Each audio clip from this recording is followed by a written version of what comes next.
हजारों साल पहले जब दुनिया के ज्यादातर हिस्सों में इंसान जंगलों और झोपड़ियों में जिंदगी गुजार रहा था, उसी समय भारत की जमीन पर एक ऐसी सभ्यता जन्म ले चुकी थी जहां शहर नियमों से बनते थे। अव्यवस्था नहीं बल्कि विज्ञान चलता था। साल था 1829, अंग्रेजी हुकूमत का दौर। एक यात्री की नजर अचानक उन ईंटों पर पड़ी जो किसी साधारण खंडहर की कहानी नहीं कहती थी, लेकिन इतिहास को पहचानने से पहले इंसान ने उसे तोड़ दिया। रेलवे की पटरियों के नीचे दब गई हजारों साल पुरानी ईंटें। इसी विनाश के बीच एक छोटी सी मुहर ने सवाल खड़े कर दिए, ये लिपि किसकी थी और यह सभ्यता कितनी पुरानी थी। 1920 में जब मिट्टी हटनी शुरू हुई, तब सच्चाई भी बाहर आने लगी। यह झोपड़ियों की बस्ती नहीं थी, यह पक्के मकानों, सीधी सड़कों और उन्नत सोच का शहर था। धीरे धीरे दुनिया को समझ आया, यह सिर्फ एक शहर नहीं बल्कि हजारों किलोमीटर में फैली सभ्यता थी।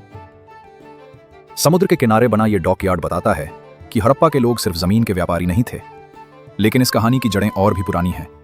मेहरगढ़, जहां इंसान ने शिकार छोड़कर खेती को अपनाया, पानी और उपजाऊ जमीन की तलाश में लोग पहाड़ों से उतरकर नदियों की ओर बढ़े। छोटे कस्बे बने, प्रयोग हुए, गलतियां हुईं और यहीं से सभ्यता ने सीखना शुरू किया। 2600 ईसा पूर्व विकास ने रफ्तार बदली, कस्बे महानगर बन गए, सीधी सड़कें, 90 डिग्री के मोड़।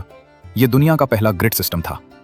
जमीन के नीचे बहती नालियां, 5000 साल पहले का मॉडर्न सीवेज सिस्टम। ये लोग शोर और भीड़ से दूर प्राइवेसी के साथ जीना जानते थे। हर घर में पानी बिना नदी तक जाए।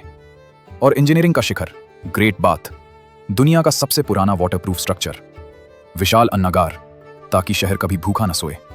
धोलावीरा का जल प्रबंधन बताता है कि पानी उनके लिए संसाधन नहीं, रणनीति था। कोई राजा नहीं मिला, फिर भी समाज पूरी तरह बराबर नहीं था। खेती सिर्फ मेहनत नहीं थी, यह विज्ञान था।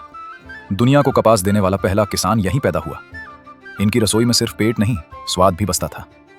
सजना सवरना विलास नहीं था, संस्कृति थी।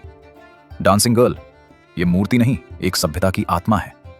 हजारों खिलौने बताते हैं ये समाज डर से नहीं, खुशी से चलता था। सोना, तांबा, पत्थर सब हजारों किलोमीटर दूर से आता था। लोथल का बंदरगाह बताता है कि समुद्र भी इनकी सीमा नहीं था। एक मुहर, योग में बैठा पुरुष, क्या यह शिव का सबसे प्राचीन रूप था?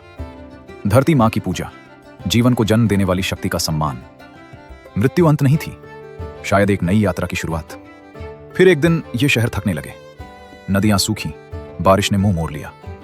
दुश्मन बाहर से नहीं आया, प्रकृति ने रास्ता बदल लिया। शहर उजड़े, लेकिन लोग नहीं मरे, वे आगे बढ़ गए। हड़प्पा मिटा नहीं, वो आज भी हमारी संस्कृति, हमारी सोच और हमारी जमीन में जिंदा है। हड़प्पा की कहानी यहीं खत्म नहीं होती। ये कहानी तब पूरी होती है जब आप इसे आगे बढ़ाते हैं। अगर आपको ये डॉक्यूमेंट्री पसंद आई, अगर आपको अपनी सभ्यता पर गर्व महसूस हुआ, तो इस वीडियो को लाइक कीजिए ताकि ये इतिहास और लोगों तक पहुंचे। इसे शेयर कीजिए, क्योंकि हमारी कहानियां छुपने के लिए नहीं बनी। और अगर आप ऐसी ही गहरी, रिसर्च की हुई और दिल से बनाई गई डॉक्यूमेंट्रीज देखना चाहते हैं, तो चैनल को सब्सक्राइब जरूर कीजिए, क्योंकि इतिहास सिर्फ याद रखने के लिए नहीं होता, उसे समझना भी जरूरी होता है। मिलते हैं अगली कहानी में।